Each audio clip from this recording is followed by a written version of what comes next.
नमस्कार। जैसा कि आप जानते हैं कि सर्दियां आ रही हैं और सर्दियों के साथ आती हैं बीमारियां जो बच्चों के लिए कॉमनली फ्लू, कोल्ड, कफ, सांस की तकलीफें, ड्राई स्किन। तो आज हम बात करेंगे कि किस प्रकार हम बच्चों का बचाव कर सकते हैं और इनको प्रिवेंट कर सकते हैं। तो सबसे पहले हम बात करेंगे कि टेम्परेचर बॉडी का, क्योंकि ठंड आती है तो हमें एक रूम का टेम्परेचर मेंटेन करना होता है, जिसके लिए आप हीटर्स यूज कर सकते हैं, वार्मर्स, और साथ में बच्चों को खेलने की जगह पे कारपेट्स वगैरह यूज कर सकते हैं। स्पेशली जो छोटे बच्चे हैं 1-2 साल से छोटे, उनमें टेम्परेचर कम होने की प्रवृत्ति ज़्यादा रहती है।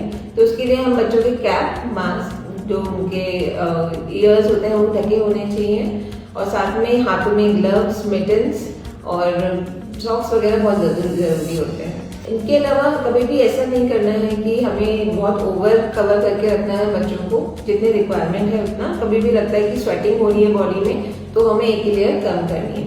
यूजुअली छोटे न्यूबॉर्न्स जो होते हैं, जो कि 1 महीने से छोटे बच्चे हैं, उनके अंदर हम कोशिश करते हैं कि जितनी लेयर आपने पहनी है एडल्ट्स ने, उससे 1 लेयर एक्स्ट्रा हम छोटे बच्चों को पहनाएं। दूसरी चीज ये ध्यान रखनी है कि इस टाइम पे बच्चे बहुत ज्यादा हाइड्रेशन मेंटेन नहीं करते हैं, पानी कम पीते हैं, तो हमें उन्हें वार्म सूप, गर्म सूप दे सकते हैं आप, उसके साथ में जूसेस दे सकते हैं, और इससे हम उसका हाइड्रेशन मेंटेन करें, जिससे कि बच्चे में डिहाइड्रेशन नहीं हो। इसके साथ में दूसरी चीज जो आती है कि सर्दियों में बहुत ज्यादा ड्राई स्किन की प्रॉब्लम आती है, जिससे एक्जिमा, डर्मेटाइटिस भी होता है। तो इस केस में हमें सबसे इम्पोर्टेंट चीज है कि कपड़े किस तरह से पहनाने हैं। सिंथेटिक फैब्रिक्स जो होते हैं, फर वाले कपड़े होते हैं, या जिनसे बच्चों को लगता है कि कपड़े पहनाने से एलर्जी है, तो उन चीजों को हम अवॉइड करें।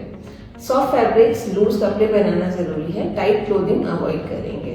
इम्पॉर्टेंट है कि जो स्किन है उसको हमेशा मॉइस्चराइज रखें। छोटे बच्चों में कोकोनट ऑयल से मालिश करके उन्हें नहला के फिर आप मॉइस्चराइजर लगाना है। मॉइस्चराइजर किसी भी कंपनी का, आप अच्छी कंपनी का यूज करें, पर हमेशा उसमें पैच टेस्ट करना है कि अपने छोटी स्किन पे हाथ पे लगा के देखें, उसे कोई एलर्जी नहीं है तो आप पूरी बॉडी पे लगा सकते हैं। हाइड्रेशन के साथ में आता है न्यूट्रिशन। न्यूट्रिशन में क्या इंपॉर्टेंट है कि छोटे बच्चे जो हैं, क्योंकि उनमें मिल्क पे रहते हैं, उनमें तो हम ज़्यादा कुछ न्यूट्रिशन वैल्यू नहीं कर सकते, तो उनको विटामिन सप्लीमेंट्स वगैरह हम ऐड कर सकते हैं। जो बच्चे जिनकी वीनिंग स्टार्ट हो गई है, कॉम्प्लीमेंट्री फीडिंग चल रहा है, तो उसमें हम कोशिश करते हैं कि उनको नट्स वगैरह भी दे सकते हैं, और फ्रूट्स के इंटेक बढ़ाना होता है। फ्रूट्स में विटामिन सी वाले जो ऑरेंज वगैरह के फ्रूट्स होते हैं उनकी मात्रा अधिक करनी होती है। इसके अलावा हम कोशिश करते हैं कि बच्चों को फ्रूट्स, हरी सब्जियां और नट्स वगैरह हम ज़्यादा दें। और बच्चों में सर्दियों में हमें गुड़ और जैगरी जो होता है वो ज़्यादा देने से उनमें आयरन की कमी नहीं होती है, तो उसका ध्यान भी हम रखें। इसके अलावा बच्चों में इन चीज़ों के अलावा सांस की तकलीफ होती है, तो उसके लिए हम क्या कर सकते हैं कि कुछ इम्यूनाइजेशन वैक्सीनेशन होते हैं, जिसके फ्लू शॉट्स लगाते हैं हम। उसके अलावा निमोनिया की भी वैक्सीन, टीकाकरण करते हैं, तो उससे बच्चे में बहुत कम मात्रा में इन्फेक्शंस होते हैं, और अगर होते भी हैं तो वो इतने ज़्यादा अधिक सीवियर नहीं होते हैं।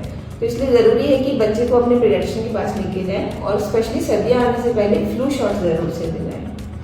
Thank you. आई होप कि आपको ये एडवाइसेस काम आएंगी अपने बच्चों का ध्यान रखने के लिए। Thank you.